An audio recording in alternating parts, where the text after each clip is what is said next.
¿sí? Nos da muchísimo gusto poder servir a esta población que cada vez es más educada, más informada y más demandante de servicios de salud de mejor calidad. Pero el llamado es a todos los sectores de la población que nos sumamos, que nos sumemos a los esfuerzos para cambiar el rumbo de la morbilidad en el país. Necesitamos poner más atención a la salud preventiva, a los planes de salud y menos a esperar a que nos enfermemos y tengamos la necesidad de usar el hospital.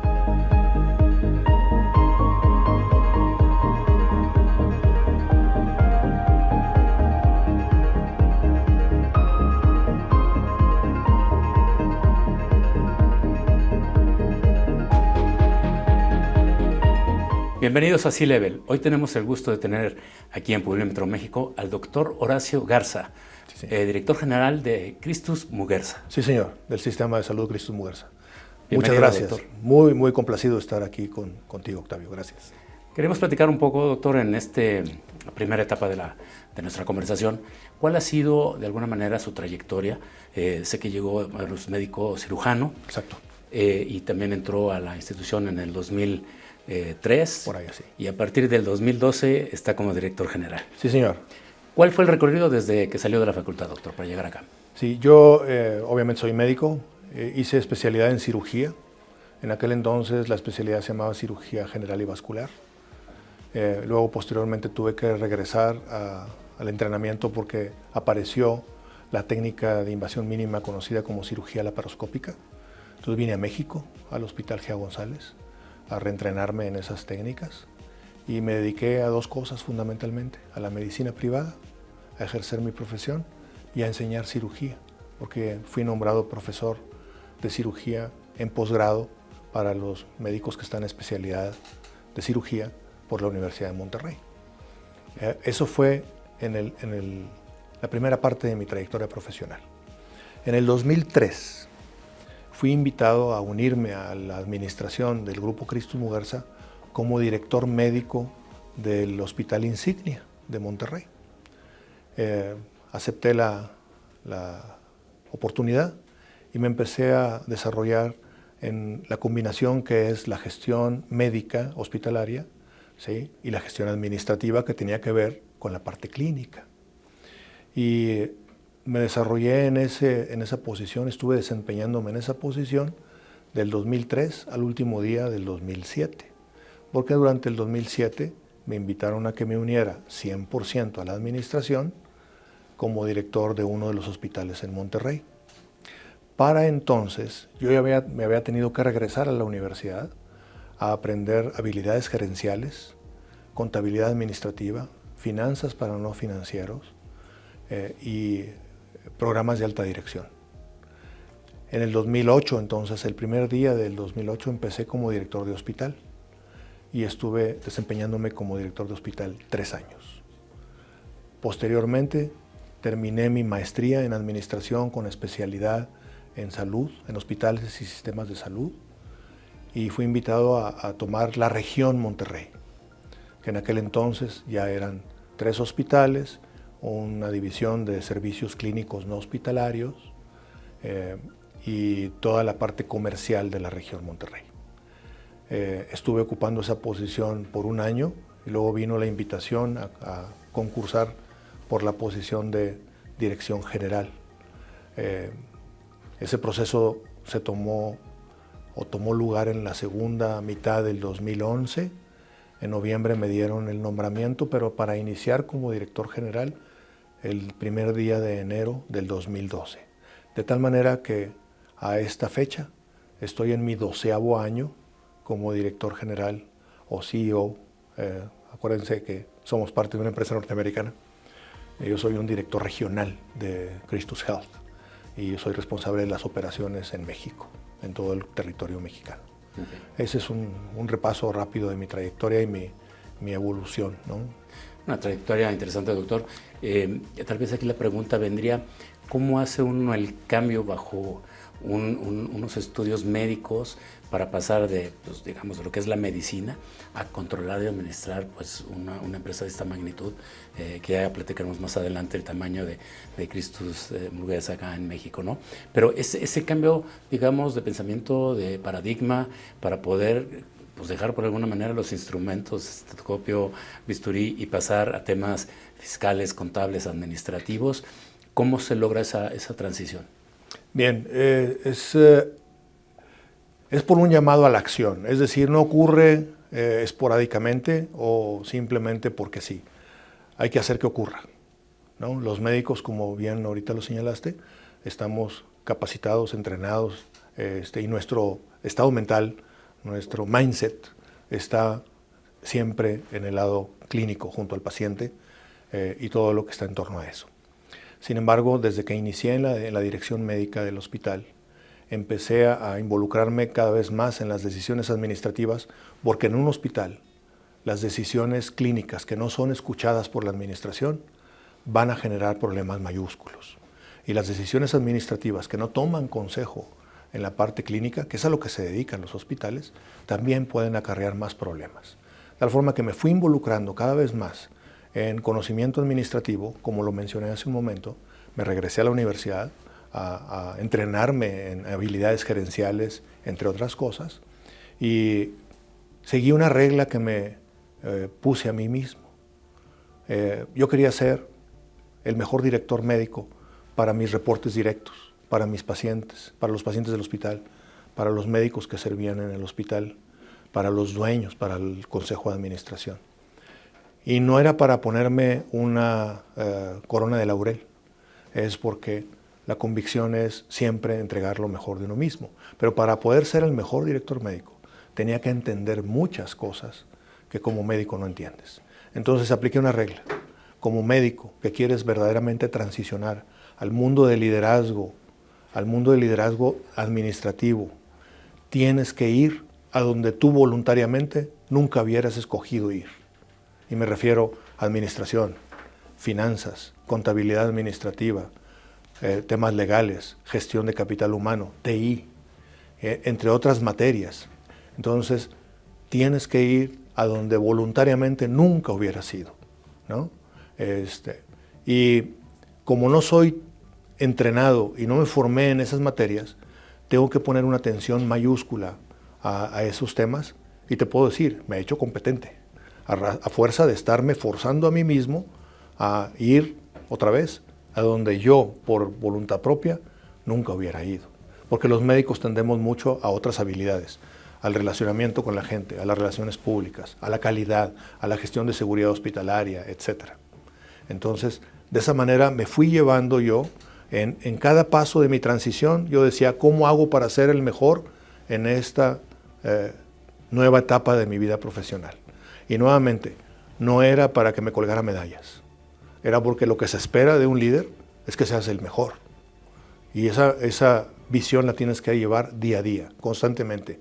Nunca lo alcanzas, pero siempre tienes que estarte puliendo. Y la mayor parte de esto es con autoaprendizaje. Creo que ahí vale la pena de esta sensibilidad para conocer y estudiar lo que uno no sabía para estar en el puesto, porque cuando uno empieza a formar equipos en estas posiciones, por lo menos uno debe conocer cuáles son los objetivos, los famosos KPIs, qué se espera para poder ver si uno de los elementos que estamos contratando a formar parte de nuestro equipo tiene o no las capacidades necesarias para poder enfrentar bien el puesto, ¿no? Entonces, creo que este tema de estarse actualizando y estudiando áreas que no tomó en un principio, sí. Pues es parte importante, ¿no? Sin duda. Platiquemos un poco de la empresa. Hoy sé que hay están en 7 estados, en México, estados en México. Porque en el mundo hay en otros países también. Christus tiene presencia en Chile, Colombia y en Estados Unidos también. Okay. Y en México está 7 estados, hay 27 puntos de contacto entre clínicas, hospitales, casi 7,000 empleados, 6,000 poquito médicos, más de 7,700.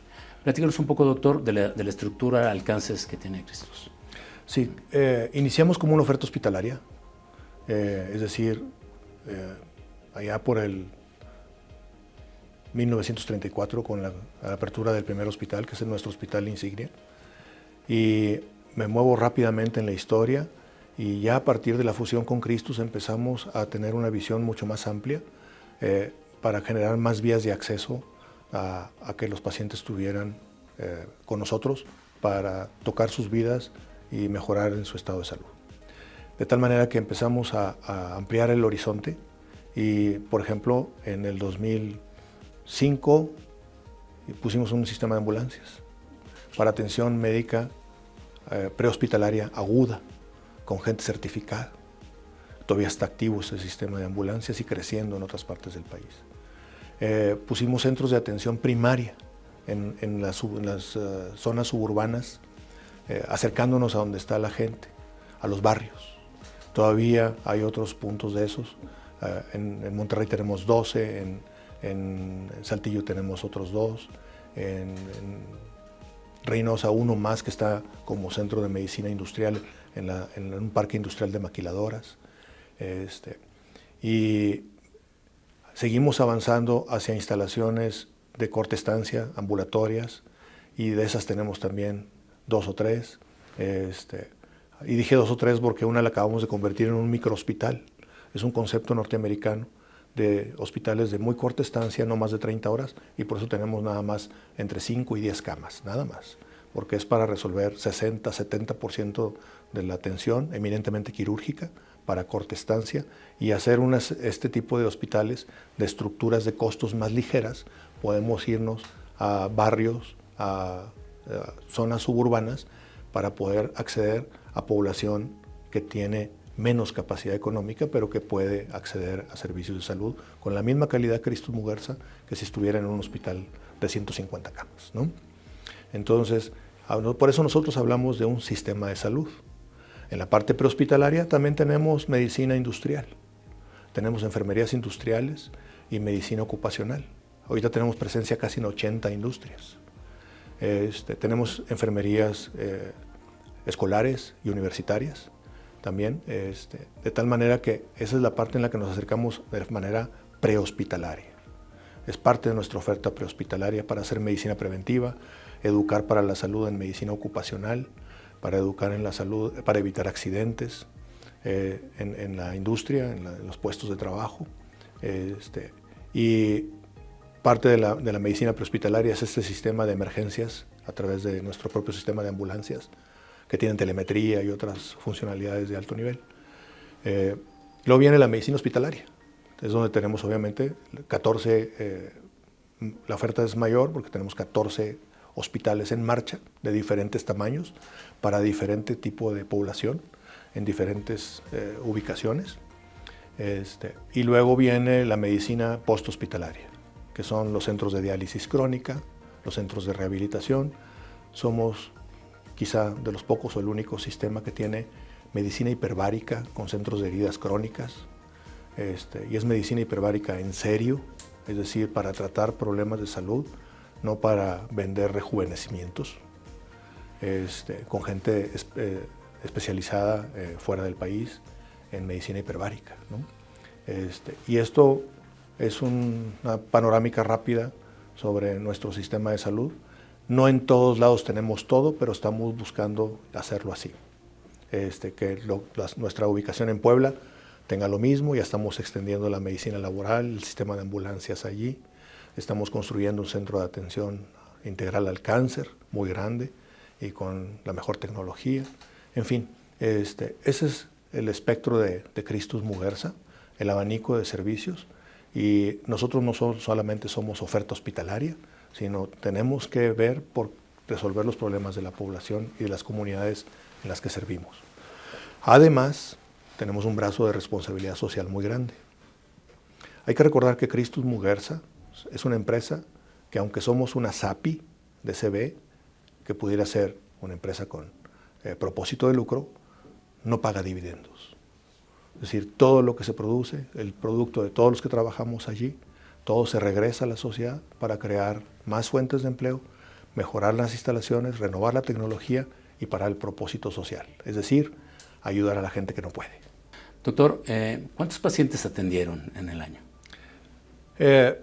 Dependiendo del área de servicio que damos, ¿sí? En hospitales tuvimos cerca de 60,000 pacientes hospitalizados.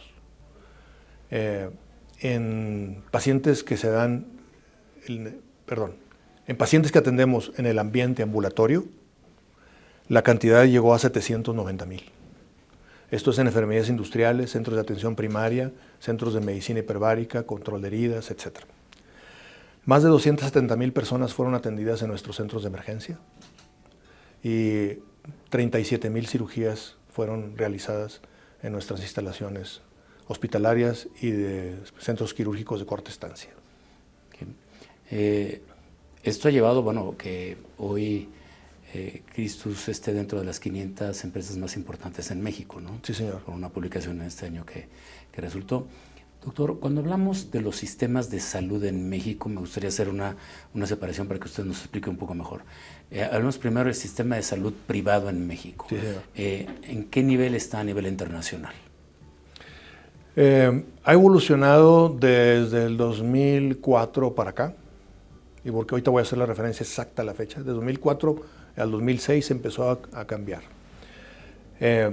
Nosotros en el 2004 solicitamos la acreditación de Joint Commission International para nuestro hospital sede o nuestro hospital insignia en Monterrey, y la acreditación nos fue otorgada en el 2006 y luego nos reacreditaron en 2 años después y 2 años después. Luego se vino otras situaciones, pero lo importante es que a partir de allí hubo muchos otros hospitales privados que nos siguieron y se elevó la gestión de calidad y seguridad hospitalaria a una calidad global. En ese momento, el Consejo de Salubridad General adoptó, ¿sí?, los estándares internacionales de acreditación, y digamos que la acreditación mexicana para certificar los hospitales subió mucho en exigencia. Por eso digo que fue a partir de esa fecha que todo subió en la calidad y seguridad hospitalaria, ¿sí? A nivel de los hospitales privados, hemos crecido en calidad global y lo reconocen estas instancias, pero también lo reconocen pacientes que vienen y se atienden con nosotros, ¿sí? No es un turismo médico estructurado, es un turismo médico un tanto aislado, pero que lo reconocen y vienen y se atienden con nosotros. A todo lo largo y ancho del territorio mexicano. Mucho en la frontera para cirugía dental, procedimientos dentales, algo de cirugía plástica, reconstructiva y cirugía de obesidad. Es lo que más están buscando ahorita el paciente extranjero, sobre todo norteamericano y algo canadiense. Empieza a crecer la cirugía ortopédica también de transfronteras, es decir, de gente que viene a buscar esto. Y eso lo que habla es de la confianza que hay cada vez más en los sistemas de atención privada en México, ¿sí? En nuestro caso tenemos un poco de ventaja por la marca, porque la gente puede buscar en Texas o en algún otro estado de la Unión Americana sistemas de salud en México y aparece Christus, y entonces para ellos es más conocida la marca por la razón obvia de que en Estados Unidos pues tiene el origen, ¿no? La afiliación de Christus Muguerza, es decir, la unión de Christus con Muguerza, hizo que siguiéramos los estándares de atención de Christus, y toda la gestión de calidad y seguridad que se sigue en Muguerza en México, en Christus Muguerza, obedece a esos estándares de Christus Health, afiliados o más bien apegados a los estándares de las agencias norteamericanas de acreditación. Independientemente de lo que ocurra aquí en México con las acreditaciones nacionales, nosotros, al igual que otros competidores nuestros, también están construyendo su atención hospitalaria basado en estándares de calidad global. Y pasando a la parte del servicio de salud público, que hay un problema desde el tema económico, ¿no?, porque cuesta mucho para tanta población, pero ¿cuáles serían de alguna manera las áreas de oportunidad que puede tener el sistema de salud mexicano público, y cuáles podrían ser unas recomendaciones como un especialista del área médica y de hospitales hacia el sector privado, del privado al público? Ya lo han señalado gente, inclusive que actores desde adentro de la salud pública en el país.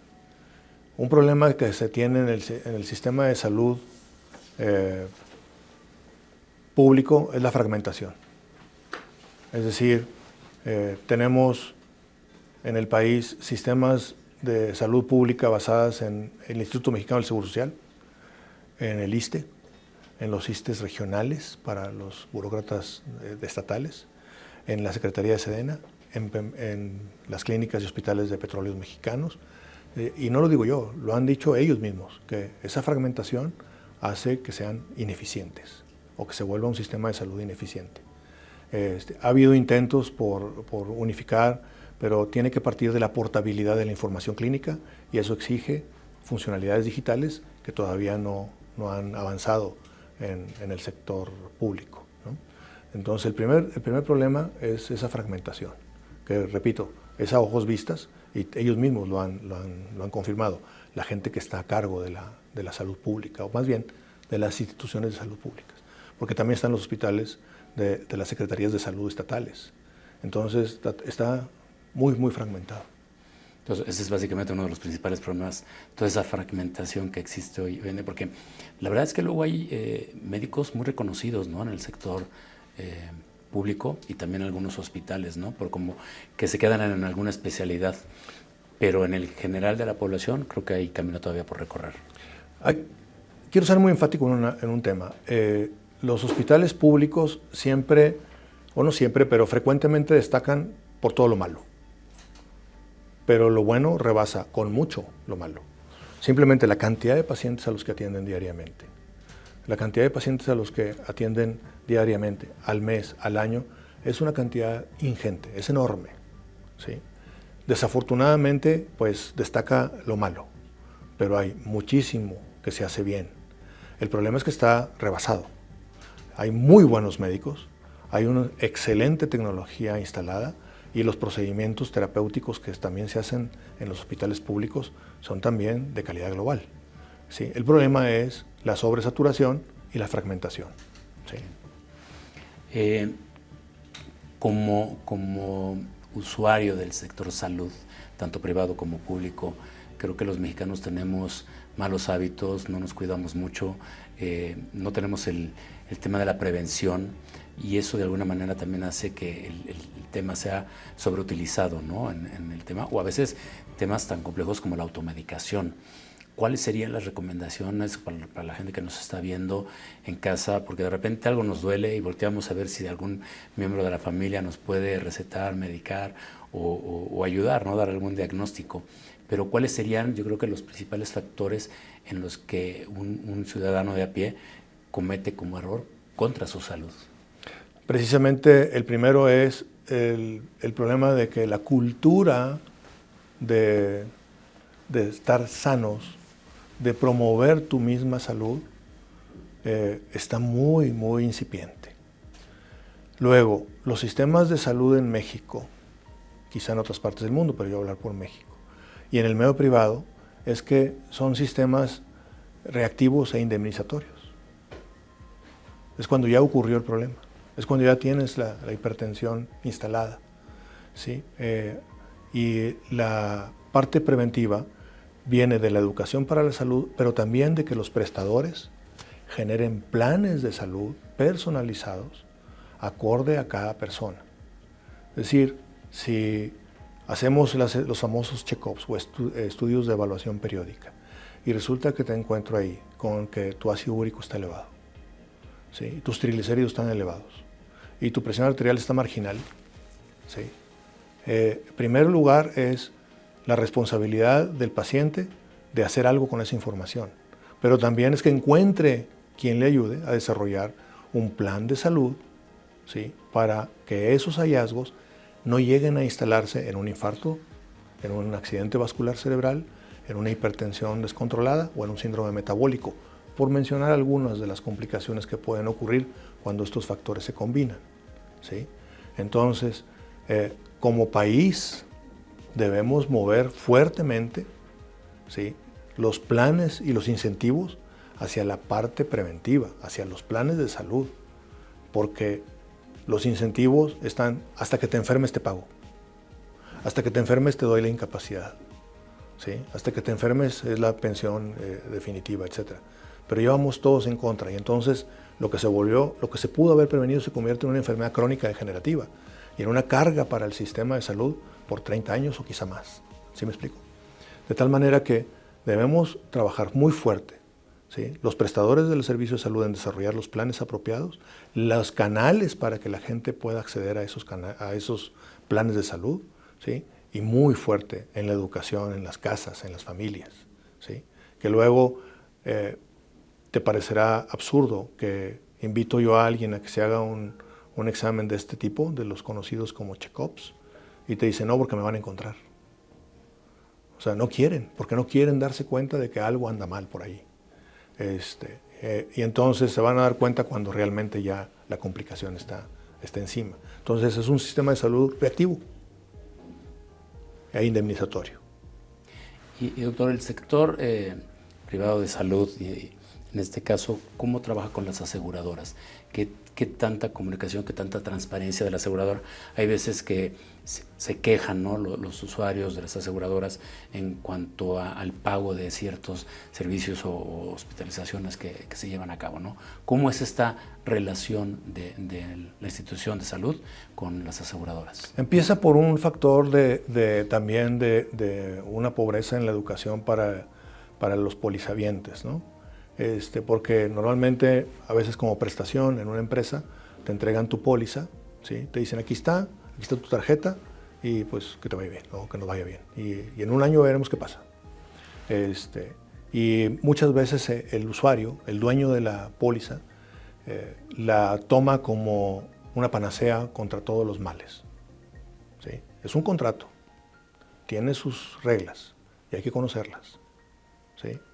No hay manera de que una aseguradora quede mal porque todo está escrito en un contrato. No hay criterio. Bueno, sí hay uso del criterio, pero es lo menos. Habitualmente es, aquí lo dice, aquí no lo dice. ¿Me explico? Nosotros, como sistema de salud privado, desde la Asociación Nacional de Hospitales Privados, siempre estamos buscando comunicación con las compañías de seguros porque estamos en un mismo mercado, pero actuando de manera diferente. Pero al final del día no necesitamos unos a los otros, ¿sí? En la transparencia, en la contención del gasto, ¿sí?, en la contención de la famosa inflación grado médico, que siempre es mucho más arriba que la inflación general, ¿sí?, por diferentes hilos conductores que están haciendo que esto ocurra. Entonces, buscamos siempre la comunicación con las compañías de seguros. De hecho, ayer y antier estuve trabajando en un foro 2 días con una de las aseguradoras más grandes del país, precisamente explorando cómo hacemos frente a esto, porque de otra manera se va a volver esto impagable, ¿no?, inmanejable.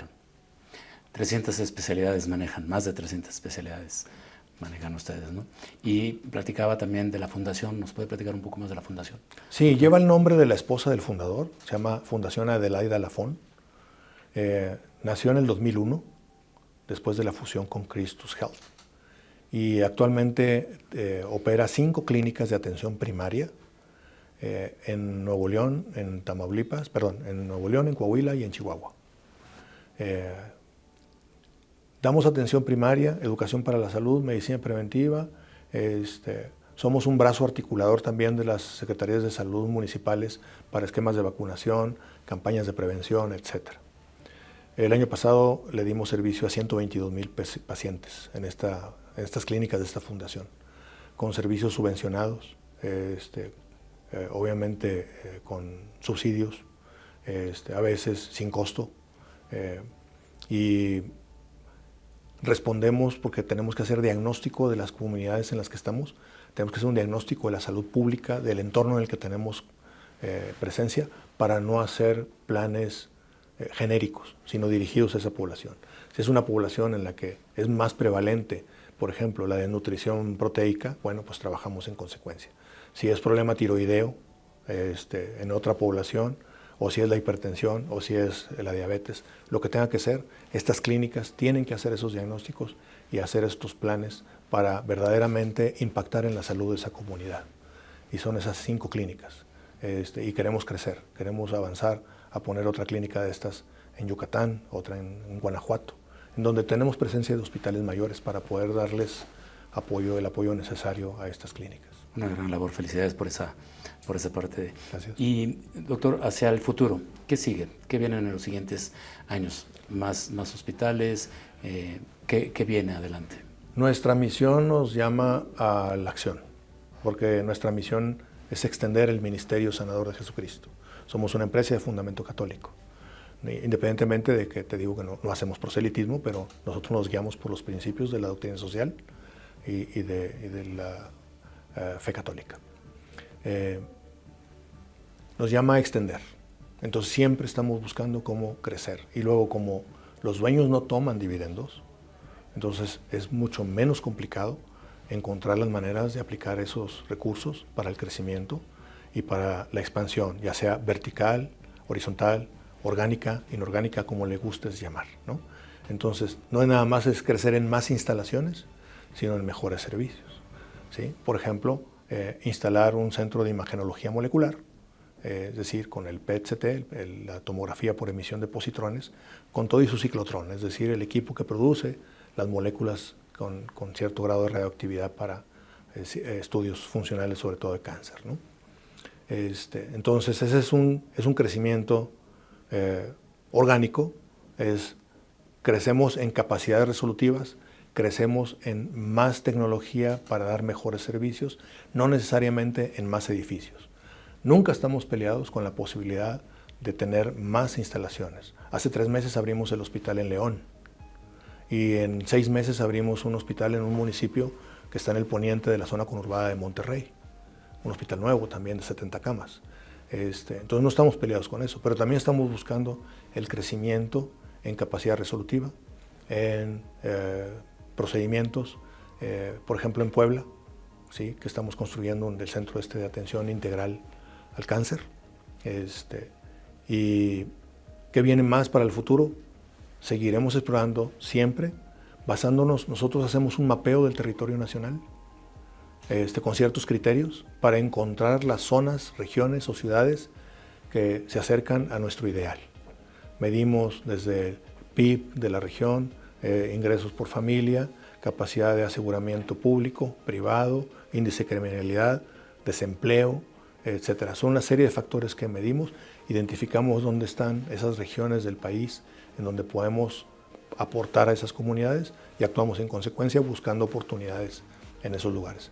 Por esa razón decidimos ir a León, porque León se habla mucho del nearshoring y León lleva mucho, Guanajuato lleva mucho más adelante, porque desde hace tiempo que instalaron ese puerto seco o puerto interior, que no es otra cosa más que una enorme cantidad de industria. Es un puerto enorme, bello por cierto, muy funcional, y decidimos por eso estar ahí. Es una región con un crecimiento muy interesante, con esta industria de manufactura muy grande, independientemente de la original, por ejemplo la industria de la piel, el calzado, etc. De tal manera que también, como tenemos nosotros experiencia en medicina industrial, ocupacional, también nos aplica esa zona. Por eso decidimos ir allí, porque todos los criterios que necesitábamos para estar se llenaron, ¿no? en la hoja de validación, ¿no? Y seguimos buscando. ¿Qué viene más? Estamos por abrir, te digo, este otro hospital en la zona poniente de la zona conurbada de Monterrey, donde ya no es Monterrey, pero hay una zona de crecimiento muy grande. Estamos empezando a construir un hospital en el campus de la Universidad de Monterrey, en la otra parte del poniente de Monterrey, en Santa Catarina. Seguramente han oído hablar de Tesla, del crecimiento, que es en el municipio de Santa Catarina. Bueno, pues nosotros ya estamos por ahí iniciando la construcción de un hospital. Y estamos explorando otras posibilidades de fusión y adquisición en la parte centro-poniente del país. Doctor, estamos llegando prácticamente al fin de este encuentro que tenemos. ¿Algún mensaje, algún comentario que quisiera agregar para nuestra audiencia? Definitivamente que el progreso de la atención a la salud en el país es un llamado a la acción de todos. No podemos solos, ¿sí?